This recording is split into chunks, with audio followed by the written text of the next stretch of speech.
आह,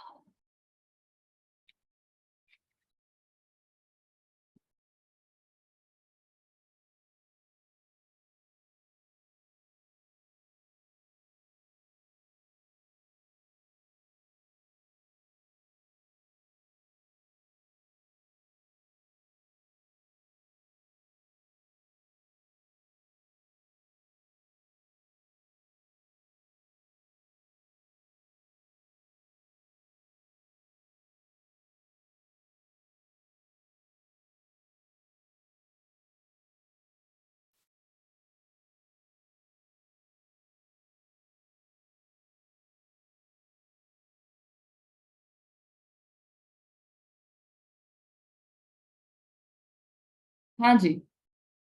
हमारी चर्चा चल रही थी, अकलंग निकलंग की स्टोरी चल रही थी हमारी। तो जब उन्हें वो बौद्ध गुरु को वह ध्यान नहीं आया कि ये सूत्र पूरा क्या है, वो जैन धर्म के बारे में ही बता रहे थे वहां पर शिष्यों को। तो जब उन्हें वो पूरा सूत्र ख्याल नहीं आया, तो उन्होंने बोला कि मैं अपने शास्त्र, मतलब जो उनकी लाइब्रेरी थी, वहां जाता हूँ और मैं जैन जो सिद्धांत है उनको पढ़कर आता हूँ कि ये सूत्र पूरा क्या है। तो जब वो गए, तो अकलंग निकलंग तो बहुत शार्प थे, तो उन्होंने क्या किया कि वहां पर स्यात लिख दिया, क्योंकि उनको समझ में आ गया था कि गुरुजी क्या भूल रहे हैं, तो उन्होंने स्यात शब्द लिख दिया। अब बौद्ध गुरु वहां से आए और उनका माथा ठनक गया। अरे बाप रे, ये स्यात शब्द किसी ने लिखा है, इसका मतलब कि यहाँ पर कोई जैन विद्यार्थी है जो बौद्ध वेश धारण करके और यहाँ पर आया हुआ है। जब उन्होंने ऐसा देखा, तो उन्होंने उस जैन विद्यार्थी को ढूंढ पूछा सबसे, सबने मना कर दिया कि नहीं नहीं, हम तो बौद्ध हैं, हम तो बौद्ध हैं। अब उन्होंने ढूंढना था, तो क्या किया कि वो अकलंग निकलंग के वहां पर गए। वो मतलब उन्होंने कोशिश की कि जैन विद्यार्थी पकड़ा जाए, तो उसके लिए क्या किया उन्होंने कि जैन मंदिर से जैन प्रतिमा मंगाई और उसे वहां बीच में रख दिया, और सारे विद्यार्थियों से कहा कि सब इसको उलांघिए। सब विद्यार्थी, सब चलिए लाइन क्यों बनाइए और एक एक करके आइए और इस प्रतिमा को उलांग कर निकलो आप। अब सब बौद्ध विद्यार्थी थे, तो वो सब आराम से प्रतिमा को उलांग कर निकल गए, और अकलंग निकलंग का नंबर आया। तो वो तो बोले, हम तो अब हमारे वीतरागी भगवान को हम उलांग ही नहीं सकते, भले हमारी मृत्यु आ जाए तब भी हम उलांग नहीं सकते। अब अब विकट परिस्थिति हो गई, क्या करें, क्योंकि उन्हें जैन धर्म प्रभावना का राग था, अकलंक देव को, अकलंक निकलंक दोनों को। तो उन्होंने क्या किया कि उन्हें एक युक्ति सूझी। उन्होंने अपने वस्त्र में से एक धागा निकाला, सूती धागा निकाला, उस धागे को उस प्रतिमा पर रख दिया, डाल दिया, और फिर उस प्रतिमा को उलांग लिया। क्यों उलांग लिया? क्योंकि अब वो प्रतिमा राग सहित हो गई। वस्त्र का एक धागा भी वीतरागी प्रतिमा के साथ नहीं चल सकता, क्योंकि वह राग का प्रतीक है। दोनों को एक एक्सक्यूज मी।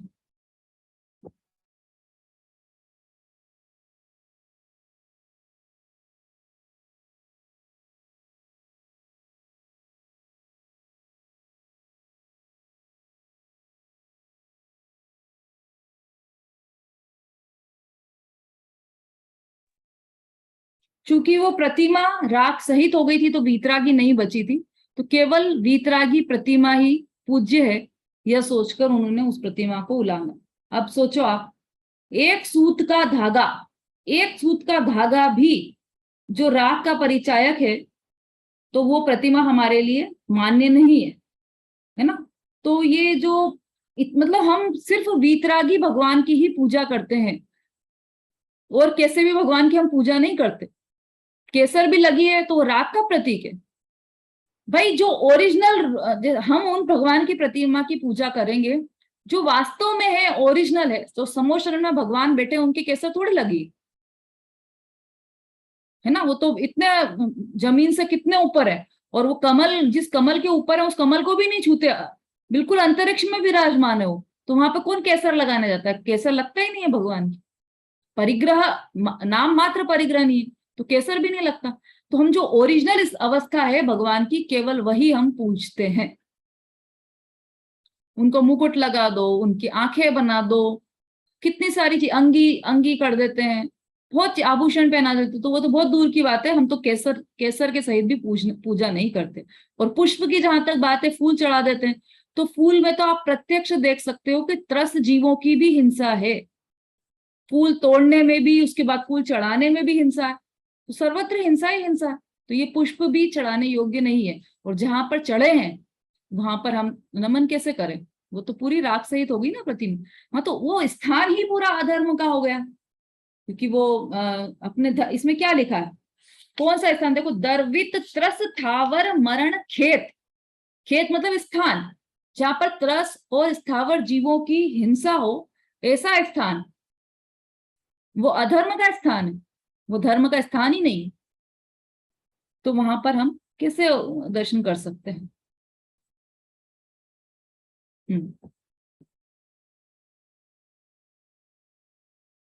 ठीक है, समझ में आ गया रूबी जी?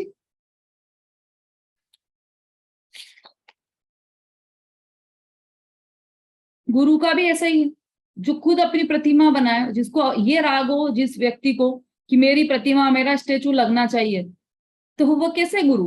अंतर रागादिक धरे जे, बाहर धन अंबर ते सने, वो सब कुगुरु हैं। बात किसी किसी को थोड़ी कड़क भी लग सकती है, लेकिन जो यहाँ पर जो बता रहे हैं वो वास्तविकता है, सत्य है, सत्य की चर्चा, और जो हमारे आगमों में बताई है वही चर्चा यहाँ पर चल रही है। चलिए अपने अपने विषय पर आ जाते हैं अपन, पेज नंबर 44।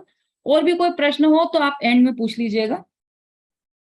पेज नंबर 44 पर भावार्थ हमारा चल रहा था, उसमें पहला पॉइंट हो गया था, दूसरा पॉइंट हम ले लेते हैं। जो शास्त्र जगत में सर्वथा नित्य, एक, अद्वैत और सर्वव्यापक ब्रह्म मात्र वस्तु है, अन्य कोई पदार्थ नहीं है, ऐसा वर्णन करता है, वह शास्त्र एकांतवाद से दूषित होने के कारण कुशास्त्र है। अभी यहाँ पर शास्त्र की विशेष चर्चा चल रही है। कुगुरु, कुदेव और कुधर्म की चर्चा पहले की थी सम्यक दर्शन के अंतर्गत, अब सम्यक मतलब मिथ्या दर्शन के अंतर्गत, अब मिथ्या ज्ञान की बात चल रही है, उसमें शास्त्र की बात। तो ऐसे शास्त्र होते हैं जो सर्वथा नित्य ही नित्य मानते हैं, कि वस्तु तो नित्य ही है, अनित्य नहीं है। वस्तु के एक ही पक्ष को मानते हैं, दूसरा पक्ष नहीं मानते। देखो, जैसे यह एक ग्लास है, ठीक है, ये कैसे दिखाई दे रही है, कैसी है ग्लास? हम आपसे आकार पूछे हैं, तो इस ग्लास का आकार कैसा है, तो आप क्या कहोगे? गोल, है ना, गोल है, ठीक है। अब ये आप इधर से देख रहे हैं इसलिए आपने गोल कह दिया। अब हमने ऐसी रखी है ग्लास, तो कैसा है ग्लास? लंबा, है ना, लंबा, हाँ लंबा। तो अब ये जो गोल कह रहा है वह सही है, कि जो लंबा कह रहा है वह सही? दोनों सही दोनों ही सही है। हाँ, दोनों तो सही है, लेकिन दोनों गलत भी हो सकते हैं, क्योंकि जो गोल बोल रहा है वो सिर्फ गोल ही मान रहा है तो वो गलत, और जो लंबा मान रहा है इसको, वो सिर्फ लंबा यदि माने कि लंबा ही है ग्लास, तो वो बिल्कुल गलत है। और जो भी लगा है कि गोल भी है और लंबा भी है, वह बिल्कुल सत्य है, क्योंकि दोनों है। वस्तु में अनेक धर्म है ना, एक ही वस्तु में अनेक धर्म है, इसकी चर्चा अपनी कल भी चली थी।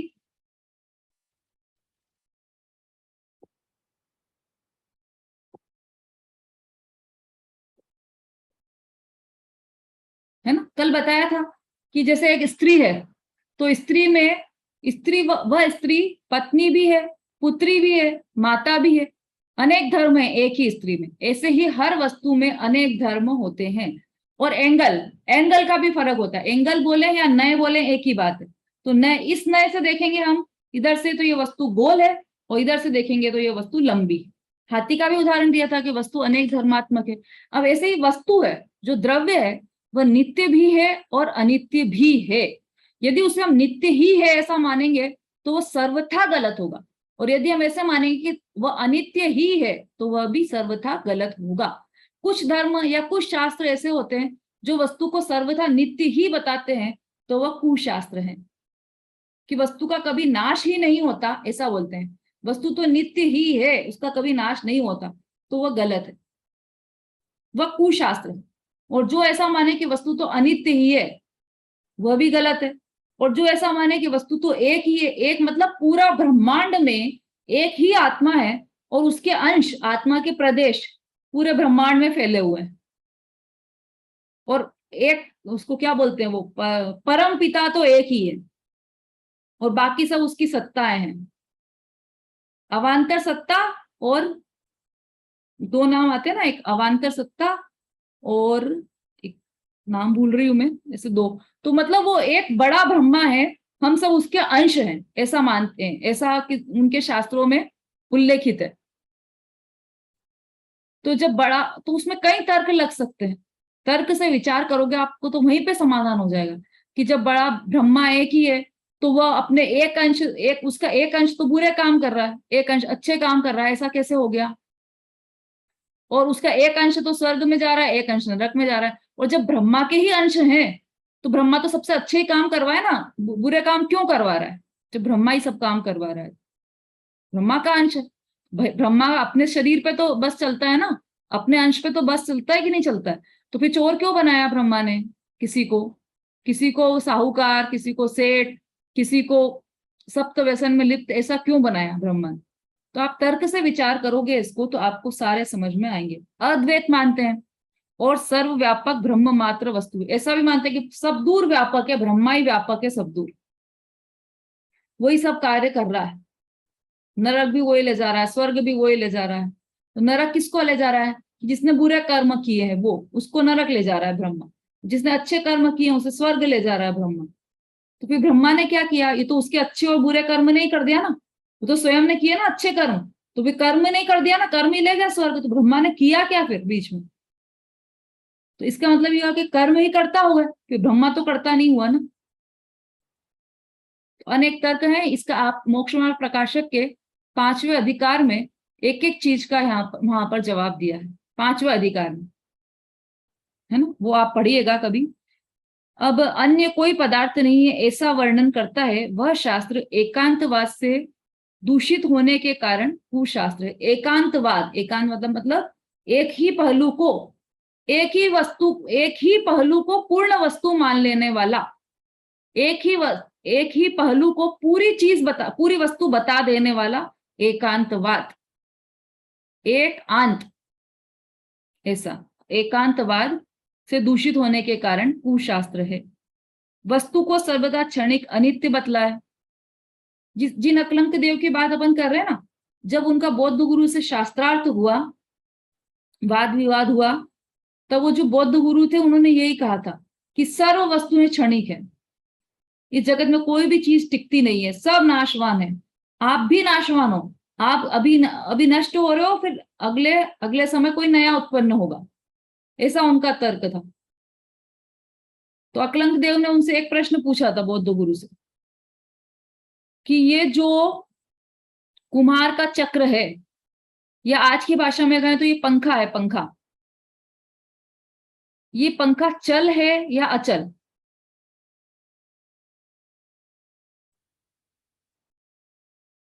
चलो आप में से कोई जवाब दे सकता है? ये जो पंखा है यह चल है या अचल? चलता हुआ पंखा चल है या अचल? हाँ उषा जी बोली। अचल है। अचल है। रागिनी जी? दीदी दोनों है।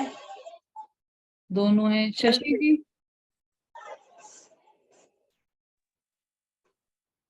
अचल है। अचल है। कुसुम जी?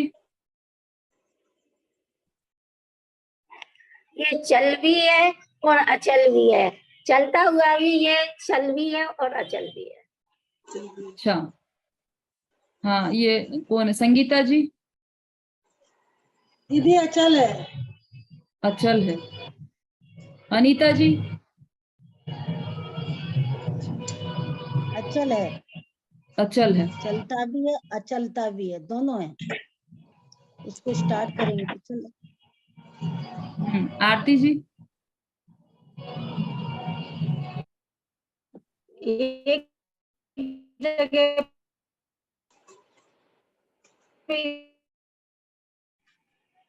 स्थिर रहता हुआ मतलब आपकी आवाज कट रही है, आपके यहाँ कनेक्शन थोड़ा वीक है। हाँ रूबी जी बोलिए। दीदी एक अपेक्षा से चलता है और एक अपेक्षा से रुका हुआ है। नए लगाएंगे से आदिवासी। हाँ ठीक है। देखो जिन्होंने अचल बोला है ना, पहले तो वो बताइए कि क्योंकि प्रश्न में ही हमने पूछा था कि चलता हुआ पंखा, तो चल तो रहा है, मतलब वो चलता हुआ, प्रश्न में ही गर्भित है कि चलता हुआ पंखा, तो मतलब चल तो रहा है, तो फिर वो अचल कैसे हो गया, है ना? कहाँ है चल रहा है। संगीता जी? चलता हुआ पंखा पूछा ना हमने, तो फिर वो चल है कि अचल है? चल चल अचल दोनों है।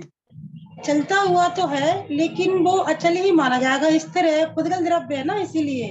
तो टेबल चल है कि अचल है? टेबल भी अचल है।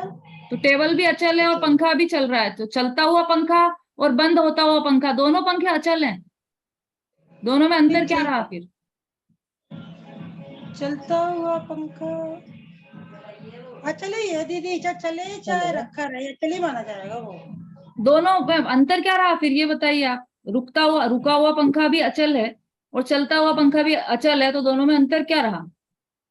वो परिणमन हो रहा है खुदगल द्रव्य का, पर्याय बदल रही, उसकी पर्याय चेंज हो गई दीदी। हाँ तो अभी तो हम सामान्य प्रश्न पूछ रहे हैं, अभी पर्याय की बात नहीं चल रही। द्रव्य और पर्याय की तो बहुत बड़ी बात है, अलग बात है। वो तो उसमें अनंत परमाणु है, एक एक परमाणु का अलग स्वतंत्र परिणमन है, वो अलग बात है। अभी तो हम एक उदाहरण पूछ रहे हैं कि वो पंखा जो है वो चलता है, चल है या अचल है ना? अब कोई ये जवाब देता है कि चल है, चलता हुआ पंखा। आप जब बोल ही रहे हो कि चलता हुआ पंखा है, तो चल है, तो चल है, तो कितने घंटे में वो ग्वालियर से उज्जैन पहुंच जाएगा जब उसका स्विच बंद कर यदि वो देंगे चल रहा है? बंद हो जाएगा। तो इसका मतलब वो चल तो नहीं है, और वो चल रहा है इसलिए अचल भी नहीं है। तो फिर क्या है कि वह चलाचल है, उसमें दोनों ही धर्म है, चल धर्म भी है और अचल धर्म भी है। चलता हुआ भी अचल है, अचल भी है और चलता हुआ भी है, इसलिए अचल चल है, चल अचल है। ऐसे ही जो कुम्हार का चक्र रहता है ना, वह भी चलाचल, दोनों धर्म है उसमें, चलता हुआ भी अचल है।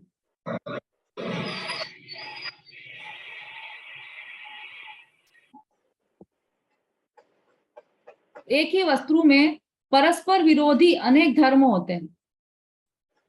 हमें सामान्य एक प्रश्न होता है कि जो नित्य है वो अनित्य कैसे हो सकता है, जो चल है वो अचल कैसे हो सकता है, जो एक है वो अनेक कैसे हो सकता है, जो सत है वो असत कैसे हो सकता है। एक ही वस्तु में अनेक प्रकार के धर्म होते हैं, और उन्हें अनेक धर्मों को समेटे हुए जो वस्तु होती है वह अनेकांतात्मक वस्तु है। और उस वस्तु को बताने वाली जो वाणी होती है वह स्यादवाद वाणी कहलाती है। स्यादवाद, स्यादवाद, स्याद मतलब कथनचित और वाद मतलब कथन। कथनचित कथन कि वह कथनचित चल है और कथनचित अचल है, वह कथनचित एक है और वह कथनचित अनेक है। स्याद का मतलब कथनचित होता है। ठीक है, तो अब जो वस्तु को केवल अनित्य बताया है वह भी कुशास्त्र है। गुण गुणी सर्वथा भिन्न है, किसी गुण के संयोग से वस्तु है ऐसा कथन करे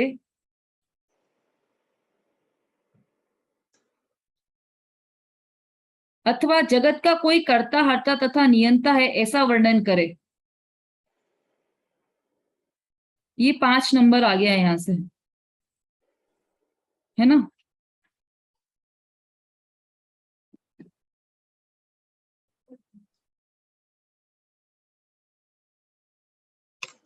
ठीक है, गुण गुणी सर्वथा भिन्न है, किसी गुण के संयोग से वस्तु ऐसा कथन करे। गुण और गुणी, अब गुण और गुणी क्या होता है कि जो आत्मा है या जो वस्तु है या जो द्रव्य है, उसमें एक द्रव्य में अनंत गुण है।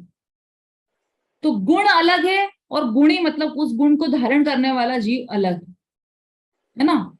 जैसे आत्मा में अनंत गुण किस तरह से भरे हुए हैं, यदि हम आपसे ये प्रश्न पूछें तो आपको एक उदाहरण में बताना है कि आत्मा के अंदर अनंत गुण है, तो वो किस तरीके से है, कोई ऐसी वस्तु हो जिसका आप उदाहरण दे सकें, तो वो आप बताइए।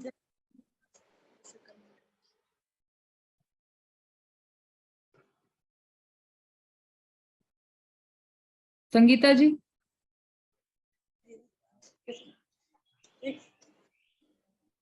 दीदी आत्मा अनंत गुणों का पुंज है।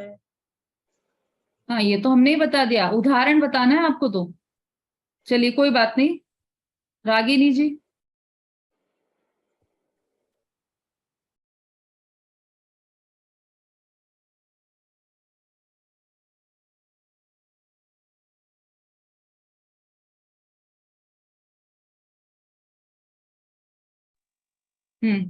जैसे शक्कर में मिठास भरी है, जैसे आत्मा में अनंत गुण भरे। शक्कर से मिठास को अलग नहीं किया जा सकता, ऐसी आत्मा से आत्मा के गुणों को अलग नहीं किया। ठीक है। हाँ दीदी, अनंत गुण हैं और अलग अलग हैं। जैसे दर्शन, ज्ञान, चारित्र आत्मा के गुण हैं, तो वो अलग भी हैं। और जैसे विभाव है, वो भी स्वभाव से अलग है, लेकिन फिर भी उसमें होते हैं विभाव, क्रोध, कषाय वगैरह, फिर खत्म भी हो जाते हैं। तो आत्मा के गुण हैं, पर अलग, मतलब अलग है उससे, मैं ये बता रही हूँ।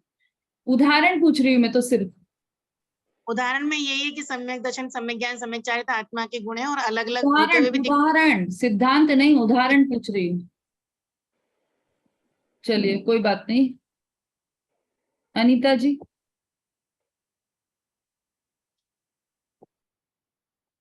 आत्मा में लीन होने के लिए संसार भ्रमण के कारण मिथ्या दर्शन, ज्ञान और चारित्र का त्याग कर सम्यक दर्शन, सम्यक ज्ञान, सम्यक चारित्र एवं भेद विज्ञान को प्राप्त करना चाहिए। वो ठीक है, चलिए उदाहरण और कोई देना चाहता है तो वो हैंड रेस कीजिए भाई, दूसरी बात नहीं, सिर्फ उदाहरण चाहिए। कुसुम जी। जिस प्रकार एक बोरी में बहुत सारे गेहूं भरे हुए हैं, उसी प्रकार आत्मा में अनंत गुण है। बहुत बढ़िया कुसुम जी, बहुत अच्छे। और कोई ऐसा उदाहरण देना चाहता है? वंदना जी।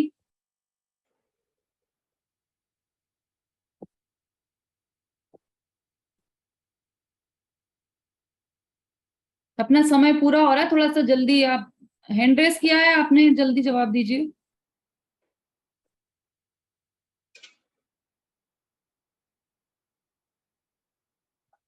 चलिए कोई बात नहीं। हाँ, अनम्यूट कीजिए ना।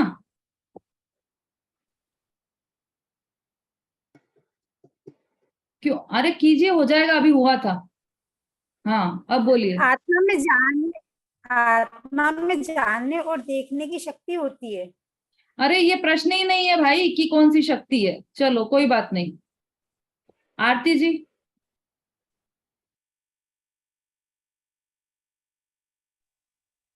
मोतियों का पुंज, जो मोती सारे एक साथ भी हैं और अलग अलग भी हैं। 1 मिनट फिर से बोलिए आप। जैसे कि एक मोतियों का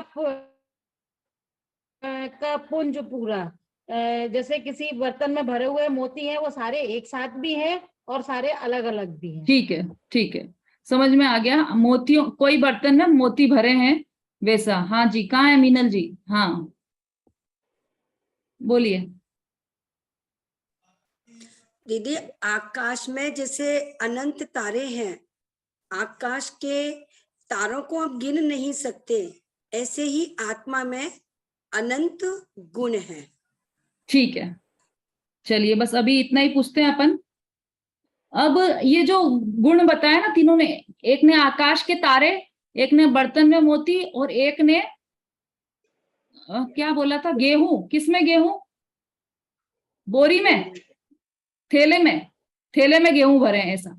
ये जो तीनों उदाहरण दिए ना गुण, गुण के, हम अनादि से ऐसा ही मान रहे हैं आत्मा को कि ऐसे ही आत्मा में भी ज्ञान, दर्शन, चारित्र, सुख, वीर, ये सब गुण भरे हुए हैं।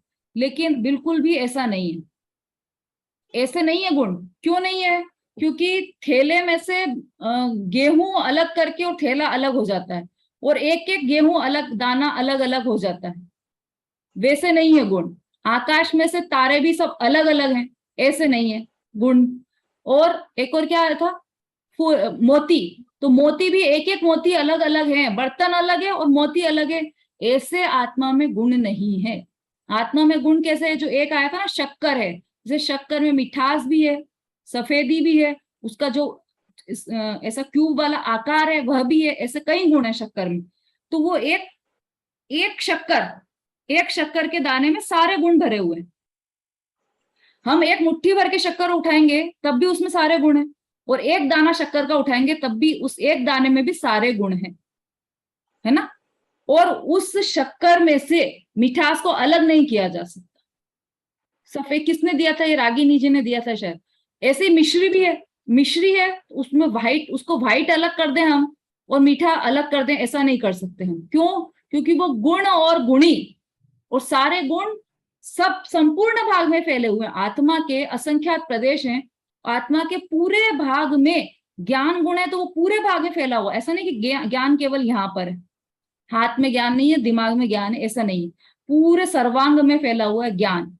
फिर सुख गुण है तो वह भी सर्वांग में फैला हुआ। सारे गुण सर्वांग में फैले हुए हैं, जैसे कि मिश्री में मिठास और सफेदी इत्यादि गुण है ना। अब जैसे मोती है तो आप मोती आपने उसमें से कुछ उठा लिए, कुछ बच गए, ऐसा आत्मा का नहीं कर सकते कि हमने ज्ञान तो अलग कर लिया और उसमें वो रह गए, दूसरे गुण रह गए, दर्शन वीर आदि गुण आत्मा में रह गए।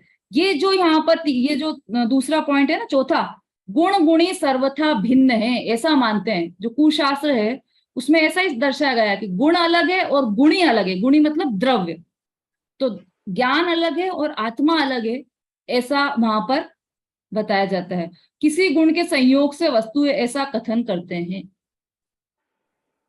मतलब खाली ज्ञान हो आत्मा में, या खाली मतलब ज्ञान बाहर जा रहा है हमारा, किसी को जानने के लिए बाहर जा रहा है, तो ज्ञान वहां रह गया और आत्मा अलग रह गया, तो भी आत्मा टिका हुआ है बिना ज्ञान के भी, ऐसा वहां पर लिखा हुआ है कुशास्त्र में। तो वह सब कुशास्त्र है,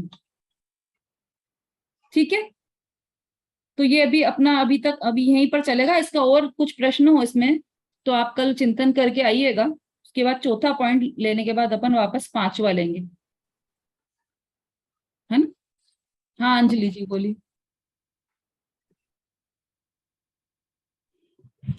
मैम जैसे कि अभी बताया था, ये मैम ने बताया था, रूबी जी ने, कि हमें 20 पंथी मंदिर में दर्शन करने चाहिए कि नहीं करने चाहिए। हाँ तो आपने बताया कि जैसे फूल रखा हुआ है, चंदन लगा हुआ है, तो वो रागी हो गए। तो वो मतलब वो आपकी दृष्टि में कुदेव है, और जो वैष्णव धर्म के जो देव हैं वो भी कुदेव है, तो ये दोनों समान हो गए। बहुत अच्छा सोचा आपने, बहुत बढ़िया सोचा। वो देखो कुदेव हैं ऐसा नहीं कह सकते, वो तो बिल्कुल कुदेव है। जो वैष्णव धर्म है वो तो कुदेव है, वो तो पक्की बात है, वो तो अपन समझ ही गए कि वहां पर वो राग सहित है। किसी के हाथ आयुध है, किसी को नार भाती है, वो वाली जो कथा है वो सब वैष्णव धर्म के जो भगवान इन्होंने बनाए, कृष्ण या जो कल्पित भगवान जो बनाए इन्होंने, इनका भगवान को हमने कुदेव बना दिए, लेकिन भगवान तो नहीं है ना। भगवान कुदेव नहीं तो है, हमने लगाया है, बिल्कुल सही बात है। और चंदन हमने लगाया है, भगवान हाँ तो वीतरागी ही है। भगवान वीतरागी, तो वो तो अपने दर्शन के मतलब योग्य है ना। देखो हमें वीतरागी भगवान के दर्शन यदि मिल रहे हो तो जो राग सहित है, जिसकी कल्पना आपने राग सहित कर ली, उन भगवान के हम दर्शन क्यों करेंगे। वैष्णव संप्रदाय का तो बिल्कुल अलग हो गया, वो तो है ही कुदेव। अब जो हमारे भगवान है, वीतरागी भगवान है, उसमें भी अकलंक का उदाहरण दिया ना। जो प्रतिमा है, वीतरागी प्रतिमा है, उनके ऊपर एक सूत का धागा भी आ गया तो वो वीतरागी नहीं रही, राग सहित हो गई वो प्रतिमा। अब ऐसे तो देखो आप वैष्णव में भी जो उनके भगवान बनाए उन्होंने, तो उनके बाहर है कपड़ा, साइड में स्त्री है, तो आप उनको मान लो कि हमारी मान्यता में है, या हम तो उनको हमारी मान्यता में से हमने कपड़ा भी हटा दिया, स्त्री भी हटा दी, तो वो हमारे भगवान हो गए। तो ऐसा नहीं चल पाएगा भाई। ऐसे तो हर मूर्ति के अंदर हम अपने भगवान देख सकते हैं, क्योंकि अंदर से तो नग्न है ना वो। ऐसा कर सकते हैं आप? ऐसे ही हमारे आगरा में एक रोशन मोहल्ला है, वहां पे श्वेतांबर मंदिर है। तो वहां पे एक प्रतिमा निकली थी शीतलनाथ भगवान की, तो उसमें उन्हें श्वेतांबर प्रतिमा बनाने की बहुत कोशिश की। जैसे आंख लगाने की, आंख ही तो लगती है श्वेतांबर प्रतिमा में मेन। तो पहले उसका पुत्र खत्म हो गया, दूसरा उसके साथ कुछ ऐसा हो गया तो वो उसको श्वेतांबर प्रतिमा नहीं बना पाए, तो उस प्रतिमा में इतना अतिशय था। लेकिन क्योंकि वो श्वेतांबर लोगों के कब्जे में है तो उस पर दिगंबर संप्रदाय का पूरा अधिकार नहीं है, तो आंख तो नहीं लगा पाए, लेकिन चंदन लगाते हैं, दूध से अभिषेक करते हैं, वो बाकी सब करते हैं। तो दिगंबर लोग जो जाते हैं वहां पर वो केवल शीतलनाथ भगवान की पूजा करने के लिए जाते हैं। अच्छा। तो क्योंकि वो अतिशय है उसका, वो मतलब मूल तो वो दिगंबर प्रतिमा ही है ना, कि उनका इतना अतिशय था कि उसमें आंख नहीं लग पाई। हाँ, तो उसके लिए भी ऐसा है कि अपन उस टाइम पर जाएं जब सुबह चंदन नहीं लगा होता है उनका।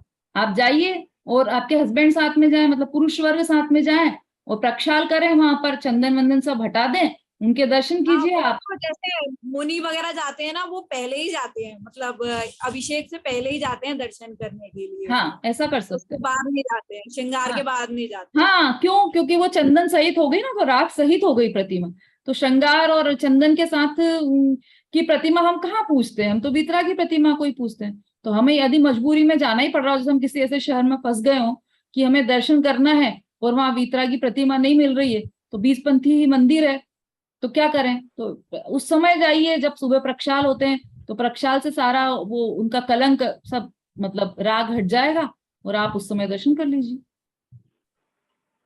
ऐसा कर सकते हैं, बिल्कुल कर सकते हैं ऐसा।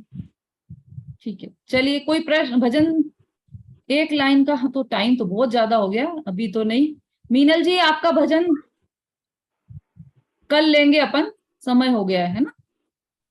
जावाणी के ज्ञान से सूझे लोकालो, सोवाणी मस्तक नमो सदा देत हूँ ढो। बोलिए जिनवाणी माता की जय।